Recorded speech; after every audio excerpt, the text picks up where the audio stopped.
અરે નરેશ, કેમ આટલો બધો ખુશ છે? શું થયું? અરે ખુશ જ હોઉં ને. આજે મારું પ્રમોશન થઈ ગયું, હું મેનેજર બની ગયો. અરે વાહ, કોંગ્રેચ્યુલેશન્સ. ખૂબ ખૂબ અભિનંદન. બેટા, તને મેનેજરની પોસ્ટ તો મળી ગઈ છે, પણ હવે તારી ખરી કસોટી છે. બરાબર મહેનત કરીને મન લગાવીને કામ કરજે, તો જ તારી હજી ખૂબ ખૂબ પ્રગતિ થશે. હવે મારી નીચે 800 માણસો કામ કરશે અને હવે મારી નજર બધાની ઉપર રહે. બધાને હું કહું ને એમ જ કરવું પડશે. સરસ. હા બેટા, કેટલાય વર્ષોથી તું આ એક જ કંપનીમાં કામ કરે છે, તો તારું કામ જોઈને તારા શેઠે તારા પર જે કળશ ઢોળ્યો છે ને સફળતાનો, એ તો ક્યારનો થવો જોઈતો હતો, પણ ભલે અત્યારે થયો તો પણ આપણે બધા ખુશ છીએ. ભાઈ, હવે મેનેજરની પોસ્ટ તો મળી જ ગઈ છે ને, તો મારું એક કામ કરવાનું છે. મારા માટે મસ્ત મજાનો મોબાઈલ લઈ આવવાનો છે. લઈ આવીશ ને?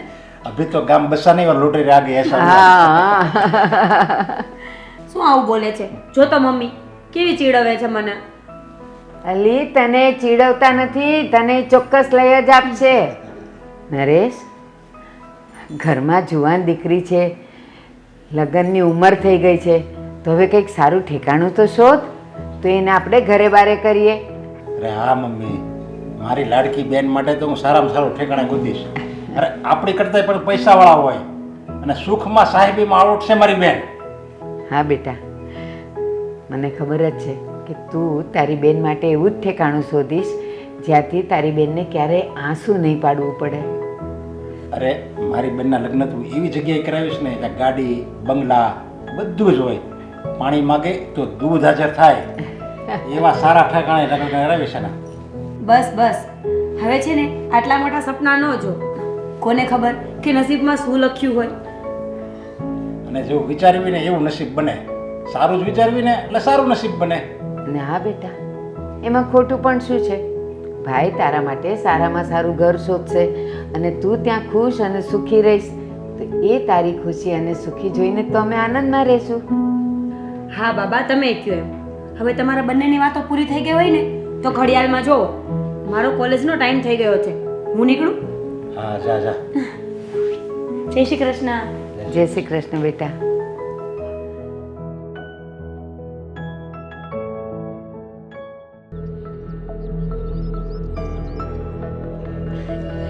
હાય આદિ. આદિ, જ્યારે તને બોલાવું ને જ્યારે સામે મળું ને ત્યારે તું મોઢું ફેરવી જ જાય છે. ક્યારેય હસતા મોઢે મને જવાબ આપતો જ નથી. તને વાંધો શું છે મારાથી? મારા જેવા ગરીબને તમે લોકો, એટલે કે તમે અમીર લોકો જ્યારે બોલાવતા હોય ને, તો એની બેઇજ્જતી કરવા માટે જ તમે બોલાવતા હોવ છો. ના ના, મારી સામે જોતો હું તને એવી લાગુ છું કે હું તારી બેઇજ્જતી કરું? માણસને ચહેરો જોઈને એનું મૂલ્યાંકન ના થાય, કારણ કે સફેદ દેખાતી વસ્તુ એવું જરૂરી નથી કે દૂધ જ હોય. આ દેખાવ સારો હોય પણ દિલ સારું હોય એવું જરૂરી નથી. આદિ, હું જાણું છું કે તું ગરીબ છે, મારા જેટલો અમીર નથી, પણ એક વાત કહું, જ્યારે કોઈ સાથે દિલનું કનેક્શન જોડાઈ જાય ને ત્યારે એમાં અમીરી ગરીબી નથી હોતી. અને હું તને સાચા દિલથી લવ કરું છું. શું શું બોલી તું? ફરી એકવાર બોલ. હા બાબા, હું તને સાચા દિલથી લવ કરું છું. સાંભળી લીધું ને? પણ તું મને બહુ ડિસઅપોઇન્ટ કરે છે. હું જ્યારે તને મળવા બોલાવું, જ્યારે તારી સાથે વાત કરવાની કોશિશ કરું ને ત્યારે તું મને ઇગ્નોર કરે છે. અને જ્યારે તું મને ઇગ્નોર કરે છે ને તો મને બહુ દુઃખ થાય છે. મને નથી ગમતું કે તું મને ઇગ્નોર કરે છે. અને તું આવું શું કામ કરે છે? તું પાગલ થઈ ગઈ છે. તને મારા પ્રત્યે પ્રેમ હશે પણ દયા ભાવના નહીં હોય, લાગણી નહીં હોય મારા પ્રત્યે. કેવી વાત કરે છે તું? સાંભળ, મને તો એમ હતું કે પહેલા તું મને પ્રપોઝ કરીશ અને હું ખુશ થઈને તને હા પાડીશ, પણ નહીં, તું તો છે ને તારા મેન ઈગોમાં જ ફરે છે. એટલે આજે મારે સામે ચાલીને તને પ્રપોઝ કરવું પડે છે. આદિ, આઈ રિયલી લવ યુ. તો પછી તું મારો જવાબ પણ સાંભળવા માંગે જ છે ને? હા. તો સાંભળી લે, હું તને પ્રેમ નથી કરતો. શું? પણ શું કામ? તને વાંધો શું છે મારામાં? પ્રોબ્લેમ શું છે એ તું મને કહીશ? પ્રોબ્લેમ છે તારી અમીરી. કોઈ અમીર છોકરો જોઈને એની સાથે પ્રેમ કર, મારી જેવા ગરીબ સાથે નહીં. આદિ મેં તને પહેલા જ સમજાવ્યું કે પ્રેમમાં અમીર ગરીબ નથી હોતું. આ તો એક અહેસાસ છે, એક લાગણીનો સંબંધ છે જે ગમે ત્યાં જોડાઈ જાય છે. આમાં પૈસાને શું લેવા દેવા છે? એ તારે જે માનવું હોય તે, પણ હું આ સંબંધને સ્વીકારવા તૈયાર નથી. આદિ, તારી લાઈફમાં બીજું કોઈ છે? બીજી કોઈ છોકરી છે જેને તું લવ કરે છે? તો તું મને કહી દે. પણ આવી રીતે પૈસાનું બહાનું કરીને મને ના તરછોડ. ના, મારી લાઈફમાં કોઈ બીજું નથી. અને એમ તું શું કહે છે? તું મને પ્રેમ નથી કરતો, તું મને લવ નથી કરતો, તો શું કામ તું મારી સામે ક્યારેય નથી જોતો? હર હંમેશ કેમ તારી આંખો ઝૂકેલી જ હોય છે? જો એવું હોય ને તો મારી આંખોથી આંખો મેળવીને વાત કર અને રાખ તારા દિલ ઉપર હાથ કે તું મને લવ નથી કરતો. ખા મારી કસમ.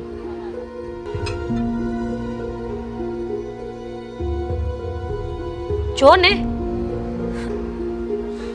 તું શું જવાબ દેવાનો હતો? જવાબ તો મને જાતે જ મળી ગયો છે. તારી આ ઝૂકેલી નજર છે ને, એને તારી અંદરનો મારા માટેનો પ્રેમ છે ને એ મને દેખાડી દીધો છે. મને મારો જવાબ મળી ગયો છે. હા હા હા હા, હું તને પ્રેમ કરું છું, અને એ પણ આજથી નહીં, કાલથી નહીં, પણ જ્યારથી મેં તને જોઈ છે ને ત્યારથી હું તને પ્રેમ કરું છું. તો પછી આવું શું કામ કરે છે? શું કામ પોતાની જાતને તડપાવે છે? અને મને પણ પહેલા હા પાડવી જોઈતી હતી ને. તે આ અમીરી જોઈને હું તને કહી નહોતો શકતો. ક્યાં તું કોહિનૂરનો હીરો અને ક્યાં હું માટીનું ઢેફું. બસ હવે ક્યારનો બોલી જ જાય છે. મેં તને પહેલા પણ કીધું ને હજી પણ કહું છું કે પ્રેમ અને પૈસાને કોઈ લેવા દેવા હોતા જ નથી. ખબરદાર, જો આવી વાત ક્યારેય કરી છે ને તો સમજી ગયો ને? પણ તારા પરિવારના લોકો મારા જેવા ગરીબને અપનાવશે ખરા? શું કામ નહીં અપનાવે? હું છું ને. એક કામ કર, તું અત્યારે જ મારી સાથે ચાલ. હા, મારા ઘરે જઈને આપણે વાત કરીશું. જો આમ પણ મારા લગ્નની વાતો થાય જ છે, એ લોકો છોકરો ગોતે જ છે, તો આજે આપણે સામે ચાલીને કહી દઈએ.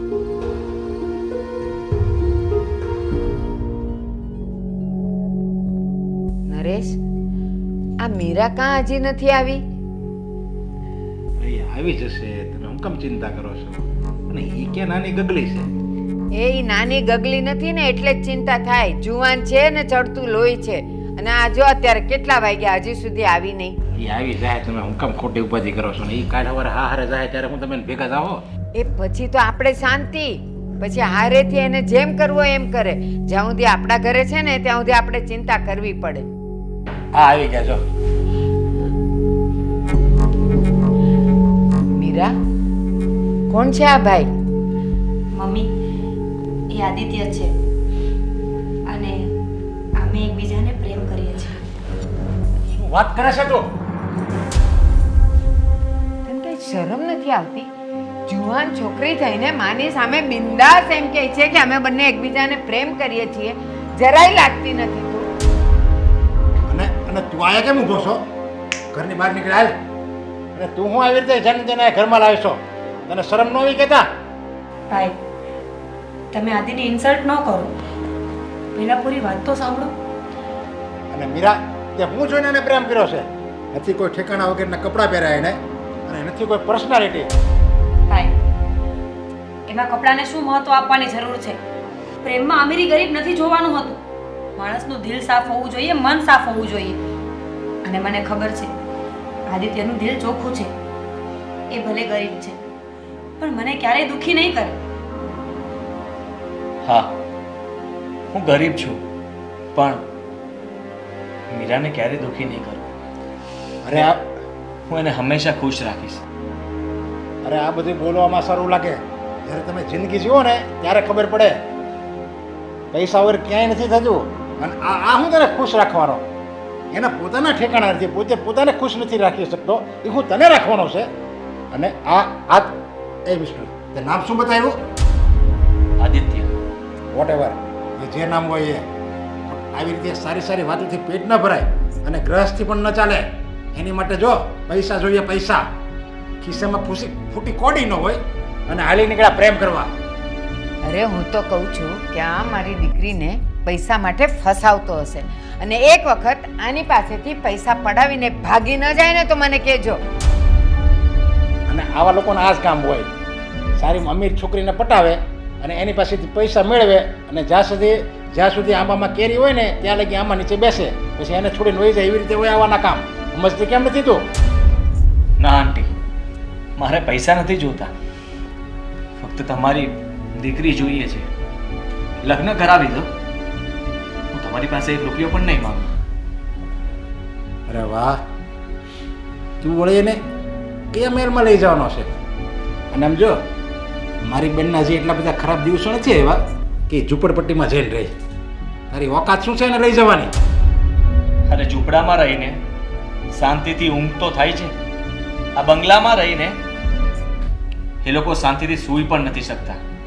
આ 2 ટકના શાક રોટલા મળી જાય ને તો પણ ગરીબ ખુશ રહે છે, એને બધી ખુશી એમાં મળી જાય છે.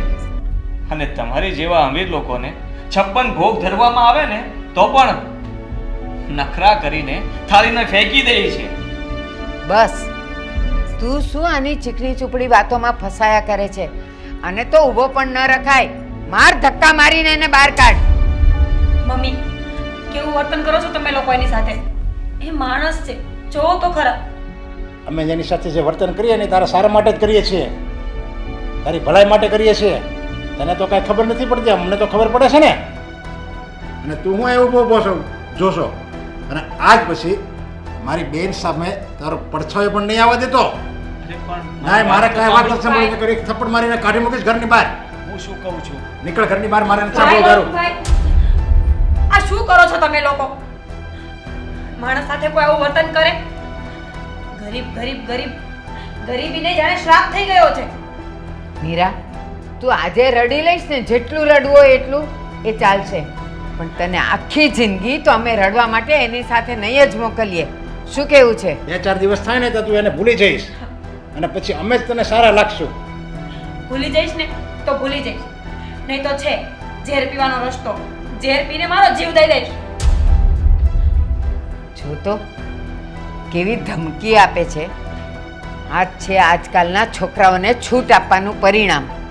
બસ કંઈક કહીએ, 2 શબ્દ એના સારા માટે કહીએ એટલે તરત આપઘાતની ધમકી આપે આપણને. અને જો એનું માનીએ તો એની જિંદગી માટે જ ખરાબ છે ને. એની જિંદગી માટે તો ખરાબ છે, પછી જિંદગી આખી જ્યારે એ રડ્યા કરે એટલે અફસોસ તો આપણે જ કરવાનો ને. આપણે એનું દુઃખ જોઈને આપણે પણ રડવાનું, આપણે દુઃખી થવાનું. કાંઈ વાંધો નહીં, તમે ચિંતા નહીં કરો. એ 2-4 દિવસમાં બધું ભૂલી જાય.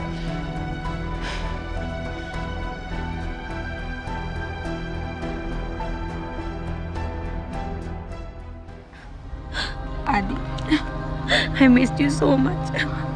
I miss you too. પણ તું ક્યાં હતી? અને તું મને ફોન કેમ નહોતી કરતી? આદિ, મમ્મીએ 10 દિવસથી મારો ફોન લઈ લીધો છે અને મને રૂમમાં પૂરીને રાખે છે. હું કેવી રીતે તને ફોન કરું? તો પછી અત્યારે કેવી રીતે તું આવી? હું પાછળની બારીએથી કૂદીને આવી છું. અને એક વાત કહું, તને અને મને મળવાથી કોઈ નહીં રોકી શકે. આજ તો મમ્મીએ રૂમમાં પૂરી છે, કદાચ ગમે તેટલે દૂર મોકલશે ને તો પણ અંતે હું તારી પાસે આવી જ જઈશ. કદાચ આપણું મળવું મુશ્કેલ છે. તારા મમ્મી અને તારા ભાઈ એ ક્યારેય નહીં માને. આદિ, મમ્મીએ પણ મારા માટે છોકરો ગોતીને રાખ્યો છે. એ લોકો જબરજસ્તી મારા લગ્ન કરાવવા માંગે છે. પણ એક વાત સાંભળી લે, કાં તો તારા અને મારા લગ્ન થશે ને કાં તો હું ઝેર પીને મરી જઈશ. પણ બીજે લગ્ન તો હું નહીં જ કરું. આદિ, એવું હોય ને તો આપણે 2 ભાગી જઈએ, આપણે ક્યાંક દૂર જતા રહીશું. પણ ના. મારે જો આપણે ભાગીને લગ્ન તો નહીં જ કરીએ, એમાં તારા પરિવારની આબરૂ જશે. અને હું એવું નથી ઈચ્છતો કે એ લોકોને દુઃખ થાય. આપણા લીધે સમાજમાં એમને નીચે જોયું જેવું થાય. અને હું નથી ઈચ્છતો કે આપણા પ્રેમના લીધે આપણે એની સાથે આવું ખોટું કરવું જોઈએ. તો તું જ કે, હવે આપણે શું કરીશું? જો અત્યારે તું ઘરે જા અને કોઈ પણ આડું અવળું પગલું ના ભરતી, પ્લીઝ. હું કંઈ વિચારું છું, તું જરાય ચિંતા ના કરતી. ખબરદાર, તને મેં કેટલી વાર ના પાડી શકે તારે મારી બેન સામે તારે નહીં જોવાનું. ભાઈ બસ. તને મેં ના પાડી હતી, તું અહીંયા આદિને મળવા નહીં આવતી તોય દોડી આવી. ભાઈ, તમે આદિને હેરાન ન કરો. હું એને મળવા આવી છું. એણે મને નથી બોલાવી. અને રહી વાત મારા લગ્નની, તમે જ્યાં કહેશો ને ત્યાં હું લગ્ન કરી લઈશ. પણ આદિને હેરાન ન કરો, એનો કાંઈ વાંક નથી. જો અમે કેવી ને એમ જ તારે કરવું પડશે, નકર આના તો હું હાડકા ભાંગી નાખીશ. ના, તમે કહેશો ને એમ જ કરીશ. ચાલ હવે કરે.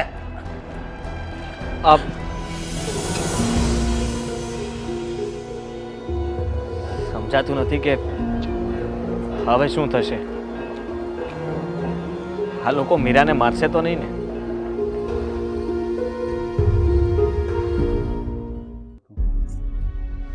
બેટા, હું છેલ્લા કેટલા દિવસથી જોઉં છું કે તું ઉદાસ રહે છે, અને આજે તો તું સાવ નર્વસ લાગે છે. થયું છે શું? બોલ તો. મમ્મી, હું એક છોકરીને પ્રેમ કરું છું અને એની સાથે લગ્ન કરવા માંગુ છું, પણ એ છોકરીનો ભાઈ અને એના મમ્મી સમજે છે કે હું ગરીબ છું, અને એટલે જ મને એના ઘરમાંથી ધક્કા મારીને બહાર કાઢી મૂક્યો હતો. શું? પણ તારે કહી દેવાય ને કે તું કરોડપતિ ઘરનો દીકરો છે. અને મને એ પણ ન સમજાયું, છેલ્લા કેટલાય દિવસથી તું આવા સાદા કપડાં પહેરીને ફરે છે. હા, આ શું છે? તારી લાઈફસ્ટાઈલને શું થઈ ગયું છે? મને જણાવીશ? મમ્મી, અમીર જોઈને તો ગમે તે છોકરી પ્રેમ કરવા લાગે, પણ ગરીબ સાથે જે છોકરી પ્રેમ કરે ને એ સાચા દિલથી પ્રેમ કરતી હોય. અને જે મારા પૈસાને નહીં પણ મને પ્રેમ કરે ને એવી મારે છોકરી જોઈતી છે.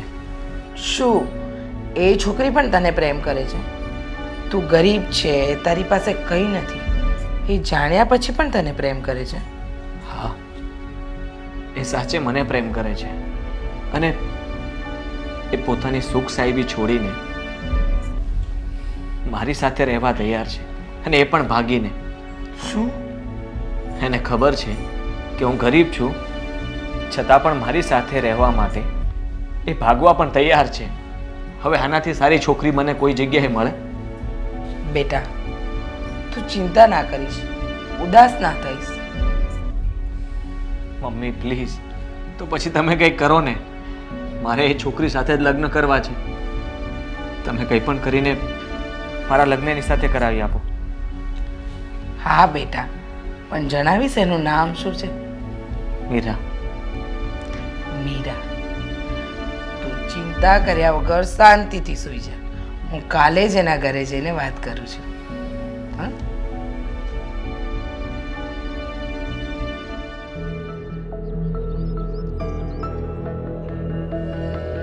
મીરા, તને રૂમમાંથી બહાર કાઢી તો અહીંયાથી હવે તું બહાર ભાગવાની કોશિશ તો બિલકુલ નહીં કરતી, અને જો તે કરી તો યાદ રાખજે તારો ભાઈ પેલા છોકરાના ટાટિયા ભાંગીને એને અધમુઓ કરી નાખશે. ના મમ્મી, તમે એવું કંઈ જ ના કરતા. પ્લીઝ, તમે જેમ કહેશો ને હું એમ જ કરીશ, પણ આદિને કંઈ નુકસાન ના કરો. જય શ્રી કૃષ્ણ બેન. જય શ્રી કૃષ્ણ. તમે કોણ? આંટી, અમારા મમ છે. તો અહીંયા કેમ આવ્યા છો? પણ બેન, મારો દીકરો તમારી દીકરીને પ્રેમ કરે છે, અને એના માટે, એટલે કે મારા દીકરાના લગ્નની વાત કરવા માટે હું અહીંયા આવી છું. અને બેન, તમે તો જાણો જ છો ને કે છોકરાની ખુશીમાં જ આપણી ખુશી હોય, તો તમે શું કામ એ લોકોને અલગ કરો છો? અને બેન, એ લોકો એકબીજાને સમજે છે, એકબીજાને જાણે છે, તો તમે લગ્ન માટે હા પાડી દો. એકબીજાને સમજવું, એકબીજાને પ્રેમ કરવો, એનાથી જિંદગી નથી જીવાતી. જિંદગી જીવવા માટે પૈસા જોઈએ, અને એની અવકાત તો તમારી પાસે છે નહીં. તો શું જોઈને માગું લઈને આવ્યા છો? અને કાન ખોલીને સાંભળી લો, મારી દીકરીના લગ્ન આ છોકરા સાથે તો હું ક્યારેય નહીં થવા દઉં, ક્યારેય નહીં. બેન, તમે ઓકાતની વાત ના કરો ને. તો વધારે સારું. બાકી જો અમે અમારી ઓકાતમાં આવી ગયા ને તો મમ્મી શેઠાણી, તમે અમારા ગરીબની કુટિયામાં? અરે તમારે એવું કઈ કામ હોય તો મને બોલાવ્યો હોત તો હું આવી જાત તમારી ઘરે. નરેશ, આ તું કોની સાથે વાત કરે છે? આ છોકરાના મમ્મી છે. ગરીબ ગરીબનું લેબલ લઈને આવ્યા છે આ. મમ્મી એ ગરીબ નથી, ગરીબ તો આપણે છીએ. અને આ મારા શેઠાણી છે, ઓમકાર ઇન્ડસ્ટ્રીના માલિક છે. શું? અને હું એની જ કંપનીમાં મેનેજર છું. અને મને મેનેજરની જે પોસ્ટ આપી ને એ આ શેઠાણીએ જ આપી છે. બહુ જ ઉદાર દિલના છે. કોઈની પણ ક્યારેય ભૂલ થઈ ગઈ હોય ને તો ઉદાર દિલ રાખીને કંઈ કહેતા નથી અને શીખવાડે છે. નરેશ, આ તમારી બેન મીરા છે ને?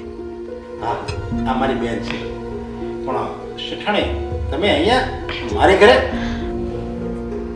આ મારો દીકરો આદિત્ય છે. હા નરેશ, તારી જ કંઈક ભૂલ થાય છે. આનો દીકરો હોઈ જ ન શકે. આ તો એક ગરીબનો. બસ, બહુ થયું. આ તમને કયા એંગલે ગરીબ લાગે છે તમને બધાને ખબર નહીં હોય, પણ આ મારો એકનો એક દીકરો અને ઓમકાર ઇન્ડસ્ટ્રીઝનો માલિક આદિત્ય છે. પણ જો આ તમારો દીકરો હોય અને આટલી મોટી ઇન્ડસ્ટ્રીનો જો એ માલિક હોય તો એ જેટલી વાર અમને મળ્યો છે એટલી વાર સાવ સાદા કપડામાં મળ્યો છે. અને આટલું સાદું જીવન એક શા માટે જીવે છે? શું કામ? વાત જાણે એમ છે ને કે મારો આદિત્ય નાનો હતો ને ત્યારે એના પપ્પાનું મૃત્યુ થયું. કરોડો રૂપિયા હોવા છતાં અમે એમનો જીવ ન બચાવી શક્યા. એ દિવસથી હું અને મારો દીકરો સાદું જીવન જ જીવીએ છીએ. અમને પૈસાની કોઈ લોભ લાલચ નથી કે નથી કોઈ મોહ માયા. અને આ આખી ઓમકાર ઇન્ડસ્ટ્રીઝનો માલિક મારો દીકરો આદિત્ય છે. અને જ્યારે એના પપ્પાનું મૃત્યુ થયું ને ત્યારે આદિ તો સાવ નાનો હતો. એને તો કંઈ ખબર પણ નહીં હતી. એના પપ્પાએ વચન લીધું હતું કે તારે મારા દીકરા માટે મા અને બાપ બંને બનવાનું છે. અને વચન બીજું એ પણ લીધું હતું કે તું મારા નામનું મંગળસૂત્ર ક્યારેય તારા ગળામાંથી નહીં કાઢ. એટલે આજે પણ હું આદિના પપ્પાના નામનું મંગળસૂત્ર પહેરું છું. આદિ, આ બધી હકીકત છે કે તું આટલો અમીર છે? તો તે મારાથી ખોટું શું કામ બોલ્યું? શું કામ આવા ગરીબ હોવાના ઢોંગ તારે કરવા પડ્યા? અને આ લોકોએ તને ન બોલવાના વેણ બોલ્યા ને? કમસે કમ મને તો સાચું કહી દીધું હોત. છો મીરા, હું એવી છોકરીને મારી જીવનસાથી બનાવવા માંગતો હતો કે જે મારી સાદગી અને મને સાચા દિલથી પ્રેમ કરે, જે મારી ગરીબી અપનાવીને મારી સાથે ભાગવા પણ તૈયાર થઈ જાય. અને બસ એવો પ્રેમ મેં તારામાં જ જોયો છે. તું મને દિલથી પ્રેમ કરે છે અને એટલે જ તારી જેવી જીવનસાથી મને ક્યાંય નહીં મળે. અને એટલા માટે જ અમે લોકો અહીં મળવા માટે આવ્યા છીએ. આદિત્ય, સાચું કહું ને તો તમારા વિચાર અને તમારી સમજ કેટલી ઊંચી છે. તમે ધારત તો તમારા પૈસાના તાકાતથી મારી દીકરીને ફસાવી શક્યા હોત અને પછી ધરાઈ જાત ત્યારે છોડી પણ દીધી હોત. પણ નહીં, તમે મારી દીકરીમાં સાચો પ્રેમ જોયો અને એને અપનાવવા તમારે ગરીબ થવું પડ્યું તો પણ તમે થયા. ધન્ય છે તમારી આ સમજને. બસ હવે મને મારી દીકરી માટે કોઈ ચિંતા નથી. મને ખબર છે મારી દીકરીને તમારા સિવાય બીજો કોઈ પણ છોકરો, એ ગરીબ હોય કે અમીર હોય, એને સાચો પ્રેમ તો નહીં જ આપી શકે. અને આજે જ મારો આ બધો અહમ છોડીને હું મારી દીકરી તમને સોંપવા માગું છું. અને રીચાબેન, અત્યાર સુધી અહમમાં અને મારી દીકરીના પ્રેમના મોહમાં જે પણ કંઈ મેં તમને કીધું, આદિત્ય તને પણ કીધું, તો એક બેન સમજીને મને માફ કરી દેજો. અરે ના, આમાં માફી ના હોય. અમે તો લક્ષ્મી લેવા આવ્યા છે અને તમારે હસતા મોઢે અમને આપવાની હોય. હા, અને આજથી મારી દીકરીનો હાથ તમારા હાથમાં સોંપું છું અને એના પગલાં તમારા ઘરે લક્ષ્મી રૂપે કરો, એવી મારી વિનંતી છે. ખરેખર મારી બેને તો કોલસાની ખાણમાંથી હીરો ગોત્યો છે, હીરો. હા, હું હજી પણ તમારી બેનને સાદગીથી જ રાખ્યું છે, તો એનાથી તમને કોઈ વિરોધ તો નથી ને? અરે ના ના, જરાક પણ નહીં. અને મારી દીકરી પણ તમે જેમ કહેશો એમ જ રહેવા માટે તૈયાર થશે. તમારા ઘરનું બધું કામ અને બધી જવાબદારી પણ ઉપાડી લેશે, એની મને ખાતરી છે. બસ હવે રડવાના દિવસ ગયા. વહેલા વહેલા તમારી દીકરીને અમારા ઘરની વહુ તરીકે પધરામણી કરવાની છે, તો તૈયારી કરવાનો સમય પણ જોઈશે ને. ચાલો વહેલા મળીએ. હા, જય શ્રી કૃષ્ણ.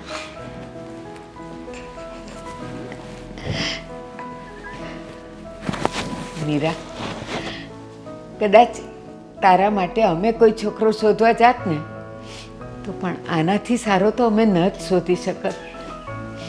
તારી પસંદગી પર અમને નાશ છે. આપણે આદિનું કેટલું અપમાન કર્યું, હવે એની સામે નજર મેળવતા આપણો જીવ કેમ ચાલશે? ના નરેશ, ના. આ બધું જો અજાણતા થયું, આપણે ક્યાં જાણતા હતા કે એની સાચી પરિસ્થિતિ શું છે? કદાચ આપણી જગ્યાએ એ લોકો હોત અને આણે ગરીબીનું નાટક કર્યું હોત તો એ લોકો પણ એ જ વર્તન કરત જે આપણે આદિત્ય સાથે કર્યું, હે ને?